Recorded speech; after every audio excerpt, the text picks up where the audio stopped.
Last year's car was cool and all, but that's last year's news. What we want is tomorrow's car. Everything is changing. The engine in the Corvette moved, Maserati got its groove back, and Hummer is trying to go from ecological disaster to eco-friendly. So much newness on the horizon, it's hard to pick which one to be excited about. Here are the 10 most exciting cars coming in the next 5 years. On a good day, a Tesla can create some hard divides, but no vehicle from the Silicon Valley startup turned class leader has created more sharp reactions than the retro sci-fi inspired Cybertruck. It's not every car that gets introduced with its founder smashing 2 of its windows.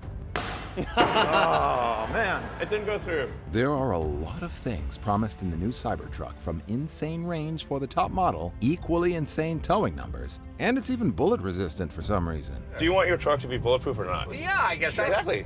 Nothing in the stats and features of the Cybertruck can take attention away from its retro, futuristic, love-it-hate-it design.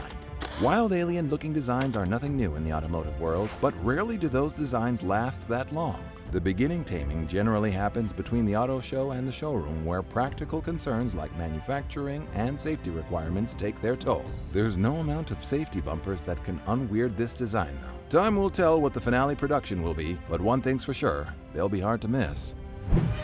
There have been no shortages of Tesla slayers announced from the boardrooms of established manufacturers, as well as the offices of startups looking to replicate Tesla's magic. And now BMW has their own with the BMW i4. BMW has staked their reputation on being the ultimate driving machine. As such, BMW has been invoked during a lot of talk about Teslas. The legendary M3 has been the performance benchmark for the also-fast Teslas. That has not gone unnoticed in Bavaria, and they've prepared their own answer. Why get a car that chases the M3 when you can get a battery electric car made by the people who make the M3 and M4 in the first place? Dual motors bring horsepower to 536 and a 0 to 60 dance 1.2 seconds faster than the Model 3 at 3.9. Being a BMW, however, means you'll likely be spending Model S money to get a Model 3 competitor. The difference being that BMW has been making performance cars on purpose for decades, where Tesla's performance is a showcase for the underpinnings. The difference may end up being in the experience. Fair enough.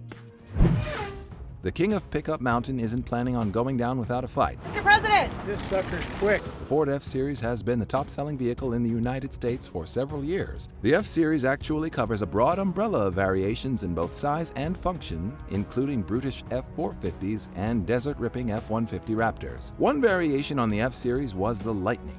A product of the special vehicle team, Ford's in-house performance mad scientists, the electric F-150 made its bold entrance by pulling a train car full of F-150s. The new Ford F-150 Lightning promises a list of features to rival the Cybertruck while still looking like the same pickup that has been dominating the sales charts.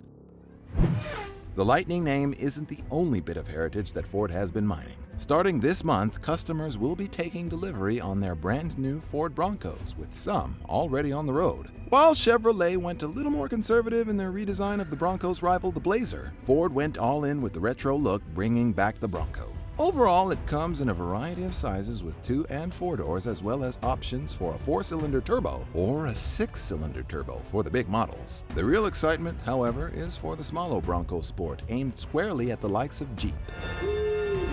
It even features removable doors for those who take outdoors literally. Hiding behind what would be seemingly a dressed-up SUV lives a sea of functions that only become useful when the pavement ends. How many features? Well, the owner's manual is a brisk 552 pages. If your plans involve more dirt than pavement, the Bronco has a Sasquatch package with a range of upgrades including the regular bigger meats and wider track, but also the ability to lock an axle in place and use the other to pivot the truck around the locked axle, handy for getting out of tight spots.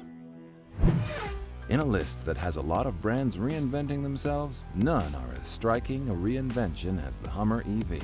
Hummer manages to combine a heritage badge and a divisive legacy. The U.S. military's replacement for the faithful Jeep, the high-mobility, multi-purpose wheeled vehicle. The response was pretty universal. People wanted one of their very own, and that name was a handful. The service model got the nickname Humvee, but when they started building the trucks for the general public, they inexplicably went with the other nickname, Hummer. It wasn't long before the GM-owned Hummer developed a more civilized version that was essentially two large SUVs built into one. It was big, it guzzled gas, it was garish, and it quickly became the poster child for excess. That was then, this is now, and Hummer has returned. It's every bit as garish, but this time it's going big with electric.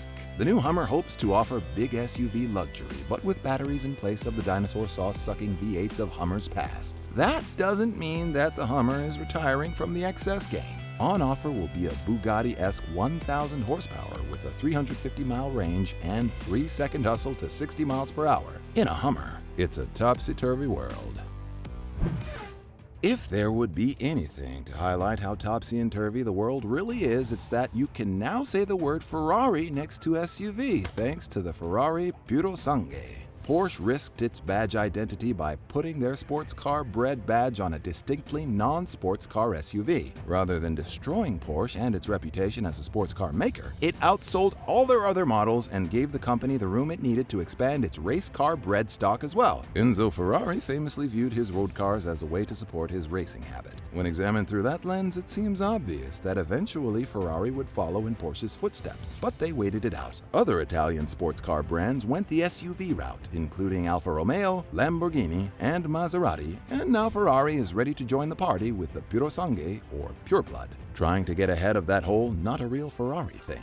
To that end, it will offer a very Ferrari V12, knocking out 800 HPs. Should that not be enough for you, the V12 will be followed by a plug-in hybrid V8 that will knock out a combined 1,000 horsepower. Just to make sure the Ferrari DNA continues, the Purosangue will share a platform with the upcoming front-engine models. All of this comes at a very Ferrari price tag in the $400,000 range. The only people that experience its off-road capabilities might be a handful of journalists. Well, now the reins are off at Maserati, and to prove it, they've released the Maserati Corsa 20, or simply MC20. They probably regret branding the car with the year 2020, but nothing else about the 620 HP mid-engine V6 road and track rocket suggests even a hint of regret. The engine, which has its own name, Nettuno, features a twin combustion system borrowed from Formula One cars, and the mononoke chassis is the product of a collaboration with race car builders Dallara. The usual bench racing stats like a 3-second sprint to 100 kilometers an hour, that's 62 miles an hour in imperial measurements, and a top speed north of 200 mphs only begin to tell the tale of this race car with license plates. It wasn't too long ago when it wasn't clear there would be a Nissan, much less an update for the long-in-the-tooth Z car. Mismanagement and drama worthy of peak TV that ends with the head of the company fleeing the country to avoid arrest put the future of the storied Japanese brand in question. But Nissan would like you to know that reports of its death are premature, and to prove it, a new update on their flagship sports car for the people is coming our way in the form of the 400Z. We don't know much about the 400Z, including whether it will be called the 400Z or just go by Nissan Z.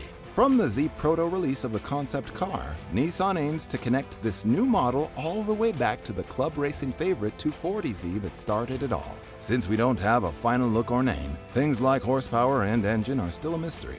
The car's video game equivalent has popped in Project Cars 3 with 444 HPs out of a turbocharged V6, which could be sourced from the Infiniti Q60.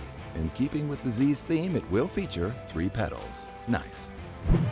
It took a long time for Zora Arkus Duntov's creation to get the mid-engine layout he thought it deserved, but now the long-rumored mid-engine Corvette is a reality. The upmarket all-fire Corvette Z06 isn't far behind. That's no small feat. Corvette faithfuls have been known to hold on to traditions, even if they're arbitrary and not something that dates back to the original car. It took some a long time to come to terms with the death of the pop-up headlight. The performance and striking looks of the C8 has squashed most of that concern, but now that the midship monster from Bowling Green is here, we want more. For modern Corvettes, the Z06 badge has been reserved for the most bonkers top-of-the-line model, with horsepower cresting 700. The Z06 is the purest, most bananas expression of the Corvette, and everyone's waiting for what that will look like now that the engine is in the middle. Hopes are that the flat plane crank from the C8R that allows the engine to reach higher revolutions will be part of the equation, ready to produce that beautiful race engine sound. Six-figure sports cars and luxury SUVs are great for the money-to-burn crowd, but for the average gearhead, finding a car that doesn't cost as much as a house, that they can use as a car as well as an experience is the grail, and they have not been forgotten. The Nissan Z has direct competition in the form of the Toyota GR86 and its badge-swap cousin in the Subaru BRZ. Formerly known as the Scion FRS in the United States, it now wears a Toyota badge and the nostalgic 86 name-invoking Japanese hot rod favorite and initial D-Star, the AE86. To make intentions clear, the GR comes from Toyota's racing arm, Gazoo Racing. That comes with a bump and umph out of the four-banger to the tune of 228 HPs. In a nod to its arrive and drive club racer heritage, with the seats folded down, Toyota claims you can carry a full set of 4 tires to the autocross track, then put the all-weathers back on to get ice cream on the way home. All of this starting at a reasonable $31K. All right. The wild card in all of this is the startups looking to tap into some of Tesla's magic, like Lucid, Rivian, Lordstown. Then, every 2 years, someone comes along promising an economy three-wheeler that will change city life. Seeing one of those get out of the investment phase might be interesting.